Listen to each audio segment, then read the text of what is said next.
इस वक्त मेरे साथ मौजूद हैं तारा और बिलाल।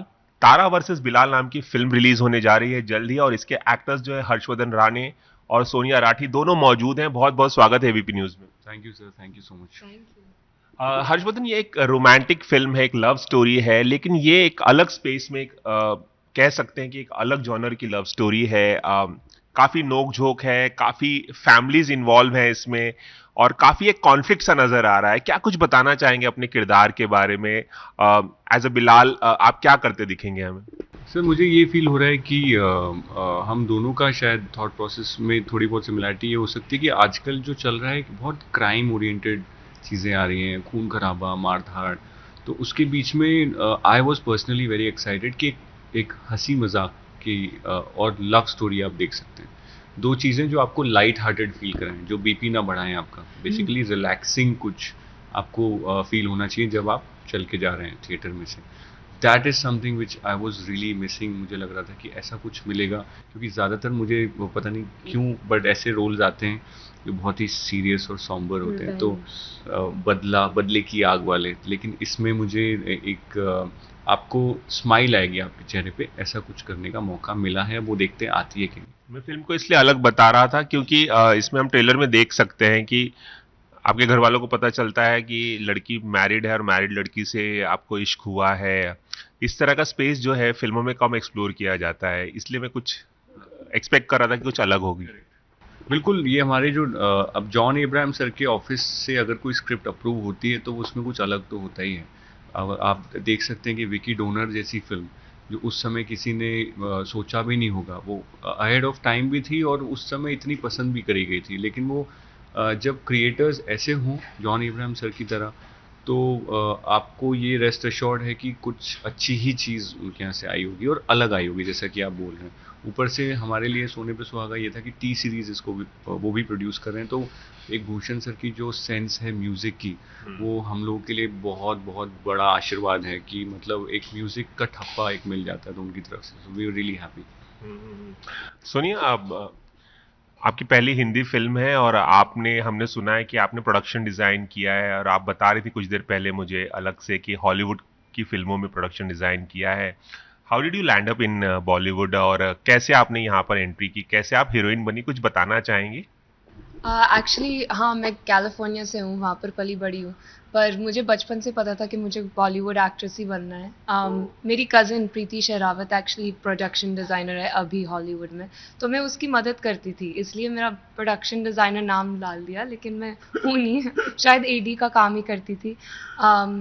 पर हाँ, मेरी जर्नी यहाँ से वहाँ गई। एक बार मैं बॉस्टन में थी, फिर न्यूयॉर्क आई, और अब मैं बॉम्बे में हूँ। धीरे मैं धीरे जानना चाहूंगा सोनिया, कि कैसे आपको ये फिल्म मिली, ऑडिशन देना पड़ा, वो प्रोसेस क्या था, और स्ट्रगल करना पड़ा आपको, कुछ वो कहानी है, कुछ बताना चाहेंगे आप? ऑनेस्टली मेरी काफ़ी सिंपल कहानी है। जो भी प्रोजेक्ट्स मुझे अब तक मिले हैं सारे मतलब स्टेप बाय स्टेप ऑडिशन के प्रोसेस होता है।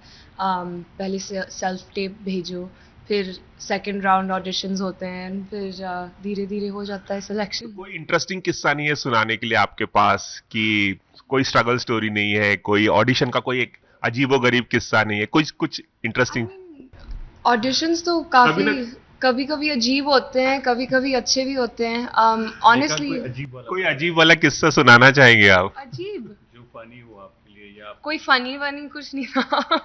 सो फनी ना भी हो, लेकिन कुछ अलग सा हो या वियर्डो सा हो, ऐसा कुछ? नहीं, आई मीन ऑनेस्टली मैंने जो काफ़ी सारे ऑडिशन मैंने न्यूयॉर्क में कर रखे हैं, तो वहाँ पर जो रिजेक्शन मिलती थी मेरे को, that I've had a lot of rejection there in terms of that. So, but like धीरे धीरे you get used to it and then you find your way. And I did musicals there. But एक बार मैं musical audition में गई थी और मुझे पता नहीं था, it was like my first audition, और मुझे पता नहीं था कि गाना भी गाना होता है। तो मैं तो आई लाइक मैंने सीन तैयार करा, मैंने डांस भी तैयार कर दिया, और फिर वहाँ पर जाके मैं बैठ गई एंड लाइक अच्छा अब गाना गाइए। एंड आई वाज लाइक कौन सा गाना गाऊँ? एंड फिर I think I sang some Hindi गाना, but the director was very sweet to me. He was like listen, अगली बार तू आएगी ना यहाँ पर ऑडिशन करने के लिए, please remember one song. That's अच्छा, it. तो म्यूजिकल में आप पहुंची लेकिन आपको पता नहीं था कि वहां गाना भी गाकर आपको सुनाना पड़ेगा। Everything धीरे धीरे पता चलता है सब कुछ. It's a learning curve. अच्छा हर्षवर्धन, 2007 में जब आप लेफ्ट राइट लेफ्ट में थे तब भी मैंने आपको कवर किया था। अ, हमारा जो शो आता है सास बहू साजिश, उसके लिए मैंने इंटरव्यू भी किया है, आपको भी याद होगा। काफी लंबा वक्त गुजर गया है।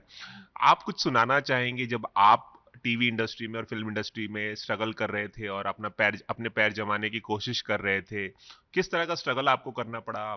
कुछ ऐसे किस्से आपको, इंटरेस्टिंग किस्से आप हमारे साथ साझा करना चाहेंगे एबीपी न्यूज के साथ?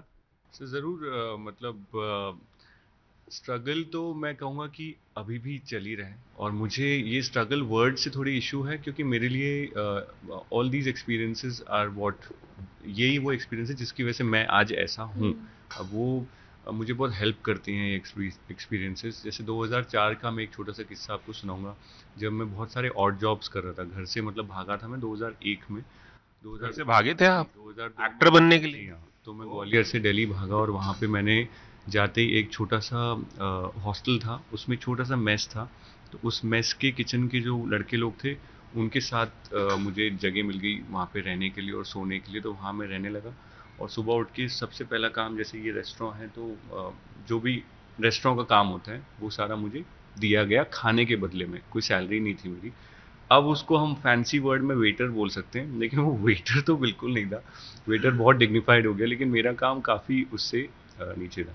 लेकिन उसके बाद तुरंत ही उसी हॉस्टल में मैंने एक छोटा सा एसटीडी बूथ था, उस एसटीडी बूथ में मुझे उन्होंने कहा आप रजिस्टर मेंटेन अगर करोगे तो हम आपको 10 रुपये पर डे देंगे। 10 रुपए. हाँ, 10 rupees per day. And that STD booth is gone, but that hostel is still there in Malviya Nagar, Delhi. और फिर वहाँ उसी गली में एक राजेश भैया का साइबर कैफ़े था। उन्होंने कहा कि हम आपको, मैं तुझे 20 रुपये दूंगा अगर तू, मेरी हैंडराइटिंग थोड़ी ठीक है, तो वो कहते हैं कि ये तू मेरे यहाँ करेगा तो आई गिव यू 20 bucks। तो मैंने बहुत ही 100% हाइक। हाइक, तो मैंने जाके अपने पुराने एम्प्लॉयर से पूछा, शर्मा अंकल थे, तो आई आस्क्ड हिम कि अंकल नाम जी, भी याद है हाँ सारे? हाँ ऑफ कोर्स सबके याद है मुझे। तो मैंने उनसे कहा अंकल ऐसा ऐसा मुझे ऑफर दे रहे राजेश जी। कहते बिल्कुल करो बेटा, जाके करो। तो वो 20 रुपये की सैलरी पे आ गया मैं डेली। तो वो करते करते एक दिन 2004 में मैं डिलीवरी कर रहा था। डिलीवरी छुट्टे काम करते थे हम लोग, जिसने भी काम दे दिया 20-30 रुपये दे के, तो डिलीवरी कर रहा था। और वो डिलीवरी शुट्टी जी को मैं देने गया हायत रीजेंसी दिल्ली में, और वो जॉन इब्राहिम सर के लिए था वो हेलमेट। और मैं ऐसे उनको मिला जॉन सर को, तो उन्होंने ये मुझे 2004 की बात है। श्रुति जी ने मुझे कहा कि आप रुको, उन्होंने आपको रुकने बोला। तो मैं डर गया, मुझे लगा कि शायद कोई हेलमेट में स्क्रैच ना आ गया हो या टूट ना गया हो। तो उनका कोई इवेंट था बहुत इंपॉर्टेंट, उसके लिए उन्होंने हेलमेट मंगाया।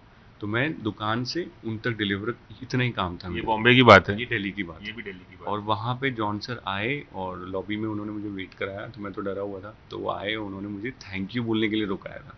सो आई थिंक सर मेरे लिए वो एक बहुत बड़ा डिफाइनिंग मोमेंट था कि मुझे एक्टर की स्टारडम से ज़्यादा उसकी इंसानियत मुझे पहली बार देखने को मिली। और मैं उनको 18 साल से देख रहा हूँ, दूर से ही देख रहा हूँ। आज भी मेरे में हिम्मत नहीं है कि उनको मैं कॉल कर सकूँ या फ्रेंडली कोई बात कर सकूँ। आज भी मैं जब उनको देखता हूँ मुझे लगता है मेरे हाथ में हेलमेट है और वो सामने खड़े हुए हैं लंबे बालों में। वो कौन सी फिल्म की शूटिंग कर रहे थे जॉन अब्राहम दिल्ली में, आपको याद है? वो इवेंट के लिए आए थे, एक ऑयल कंपनी जिसका शायद मैं नाम पता नहीं ले सकता हूँ कि नहीं। तो वो ऑयल कंपनी के लिए आए हुए थे, गुड़गांव में उनका इवेंट था।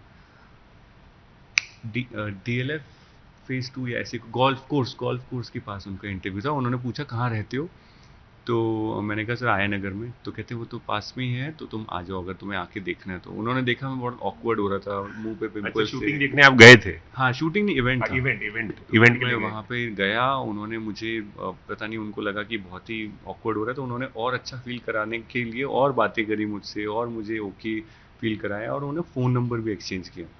एंड मेरी लेकिन तब भी सर हिम्मत नहीं होती थी उनको कि मैं कॉल मैसेज करूं। तो मैं साल में बड़ी मुश्किल से शर्मा शर्मा के एक मैसेज करता था, सर हैप्पी बर्थडे। तो कभी कभी उनका स्माइली में रिप्लाई आता था, कभी नहीं आता था। सो आज आई तो थिंक वही मेरा अगला सवाल यही था कि क्या आपने कभी सोचा था कि एक्टर बनने की जद्दोजहद जब आप कर रहे होंगे और इतने सालों बाद, लगभग 18 साल बाद, आपको जॉन अब्राहम द्वारा प्रोड्यूस की गई फिल्म में एक हीरो के तौर पे काम करने का मौका मिलेगा? सर ये तो मुझे कोई बोलता भी ना, अगर वो तोता लेके बैठे होते ना पीपल पेड़ के नीचे, वो भी बोलता तो मैं नहीं मानता ये बात। लेकिन ये बहुत ही मतलब किताब से भी ज़्यादा स्ट्रेंज है ये। ये जो मेरे साथ हुआ है वाकया, तो मेरे लिए आज फुल सर्कल है कि जिनको मैं डिलीवरी किया था आज उनकी प्रोड्यूस करी हुई फिल्म का मैं एक छोटा सा हिस्सा हूँ। तो मेरे लिए जब भी मैं उनको देखता हूँ तो मैं वहीं अपने आप को पाता हूँ, लेकिन I feel very thankful to God कि ये मौका मुझे मिला। तो आज जॉन से जब इस बारे में बात होती है, जब आप काम कर रहे थे, कुछ बात हुई, कुछ वो यादें ताज़ा हुई? अभी पिछले हफ्ते यहीं पे हम लोग इंटरव्यू जब कर रहे थे, तो जब मैं ये बात सारी मीडिया के सामने बोल रहा था तो उनको तो याद है, उनको ऑब्वियसली उनको पता ही है, बट मुझे सामने वो बैठे थे तो मैंने पहली बार ये बात बोली और मुझे थोड़ा सा ऐसा इमोशंस, बहुत सारे ओवरवेलमिंग इमोशंस थे, but definitely I have to get over those things. और कभी इस ज़िंदगी में कोशिश करूँगा कि आई कैन, वो कहते हैं कि तू सर वर मत बोल, वो तो कभी नहीं होगा, बट मैं ना उनको फ्रेंडली तरीके से देख नहीं पाता हूँ तो मुझे वो कहीं ना कहीं उनको भी ऑकवर्ड करना बंद करना पड़ेगा इस ज़िंदगी में। बहुत ही फैसिनेटिंग स्टोरी है हर्षवर्धन की। सोनिया, आपके साथ कभी कुछ ऐसा हुआ है, किसी एक्टर के साथ मुलाकात हुई हो और आपने कोई ऐसी घटना आपको याद आ रही है? जैसे हर्षवर्धन के साथ, हर्षवर्धन की घटना तो अपने आप में बहुत अलग है, कभी किसी से मुलाकात हुई हो, कुछ खास बताना चाहेंगे? That's a great question. अभी I mean no, जिससे भी मुलाकात हुई है they've all been, it's all through work. काम की वजह से हुआ है and सब बहुत ही अच्छे हैं, like बहुत, they treat me very actually Sonia के sweetly. ब्रदर भी एक्टर हैं हाँ, बॉलीवुड में, और Yeah. मैंने उनके साथ काम भी किया हुआ है। डैश करके एक फिल्म करी थी हम्म, मैंने विजय सर की, उसमें बहुत ही उम्दा एक्टर हैं, and I think she is very lucky कि भाई भी सेम फील्ड में है। yeah, I am. I am very lucky. भाई से गाइडेंस, किस तरह की गाइडेंस मिलती है, कोई टिप्स मिलते हैं आपको बतौर actor? Yeah. I mean, Ankur's my support system. तो कभी कोई दिक्कत हो या कोई, if I'm struggling, अगर project के बारे में अगर कोई decision बनाना हो तो then he is my first person I call. तो he's always been there, and not just in the film industry. Honestly, he's all like, वो 6 साल बड़ा है मेरे से, तो जब मैं बड़ी हो रही थी तब then he was always like my big brother but also my third parent. He's always been there. Like a father figure. Yeah. मैं जानना चाहूंगा कि फिल्म में काम करने के एक्सपीरियंस के बारे में तो इन्होंने बताया, आप क्या कुछ शेयर करना चाहेंगे अपने रोल के बारे में, इस अनुभव के बारे में, जो आपको काम करने का मौका मिला है, जो एनवायरनमेंट मिला आपको काम करते वक्त, और जैसा कोस्टा मिला है, कुछ खास बताना चाहेंगे, शेयर करना चाहेंगे? Honestly, I'm just very grateful. ये पूरा जो सेटअप है, मतलब कैस्ट, क्रू, को स्टार, प्रोड्यूसर्स, ये सब कुछ मतलब ड्रीम कम ट्रू जैसा है. Everything is very aligned. I love Tara. जब एक्टर्स ऑडिशन देते हैं तो काफ़ी सारे जो ऑडिशन स्क्रिप्ट्स आते हैं, sometimes you just click with a character, और कई बार नहीं होता. तो तारा ऐसी थी, जब मेरे को ऑडिशन स्क्रिप्ट मिली, मैं बस ऐसी, मेरे को पता था कैसे प्ले करूँगी, क्या करूँगी. तो तारा के साथ I already bonded very quickly. But yeah, I think it was really incredible having him as a co-star. एक चीज़ जब काम करते हैं तो communication बहुत ज़रूरी होती है, and he was very good at it.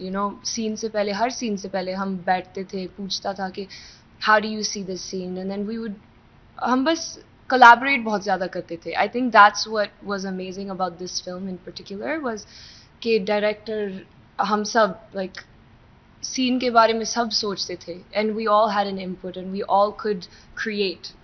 चलिए, जाते जाते आप लोगों को बताना है एक ऐसा सीक्रेट इनके बारे में जो किसी को नहीं पता, आपको पता चला शूटिंग के दौरान. सीक्रेट है, तारीफ नहीं करनी है, सीक्रेट बताना है. नहीं, सीक्रेट ही रह गया इस फिल्म में, क्योंकि ये हुआ नहीं. एक्चुअली ऑडियंस को ये जानना चाहिए, और शायद जानेंगे फ्यूचर में. सोनिया बहुत अच्छी डांसर है, और इस फिल्म में एक भी सीन में ऐसा कोई सीन नहीं आया जहाँ पे उनको उनके कैरेक्टर को डांस करना था. तो मुझे पहली बार अपने को एक्टर के लिए बुरा लग रहा है कि इतना टैलेंट है और वो इस फिल्म में नहीं दिखा. तो आई एम होपिंग कि वो अगली फिल्मों में फटाफट दिखना शुरू हो सकता है कि कोई डांस बेस्ड फिल्म करने का मौका आगे मिले. हर्षवर्धन के बारे में एक सीक्रेट आप शेयर करना चाहेंगे जो किसी को नहीं पता? नहीं, मैं बहुत ज्यादा ही सीक्रेट है. नहीं. I think most people know this, but most people know, nature में बहुत रहते हैं ये. नहीं, वो नहीं, जो पता है वो नहीं, जो नहीं पता किसी को वो बताना है. है. कैंपर नहीं पता, चलो अच्छा, his favorite and most loved baby in the world is his camper van जो अभी हरियाणा में बन रही है. उसमें 3 बेड हैं, उस पूरा किचन है उसमें, उसमें रूफटॉप भी है, मतलब टेबल भी है बाहर, मोटरसाइकिल जाने की जगह भी है. या तो ये आपके चैनल पे पहली बार रिवील किया है हाँ. सोनिया ने. इसकी कैंपर वैन आने एक्सक्लूसिव वाली है. इन्फॉर्मेशन. अच्छा, मतलब इतनी मॉडर्न और सभी सहूलियत है उसके अंदर, सारी इक्विपमेंट्स हैं बहुत सारी. महंगी भी होगी. नहीं सर, उसके इसलिए तो 12 साल लग गए सोचने में. 12 साल बाद मुझे हिम्मत हुई खरीदने की. चलिए जाते जाते आखिरी सवाल आपसे.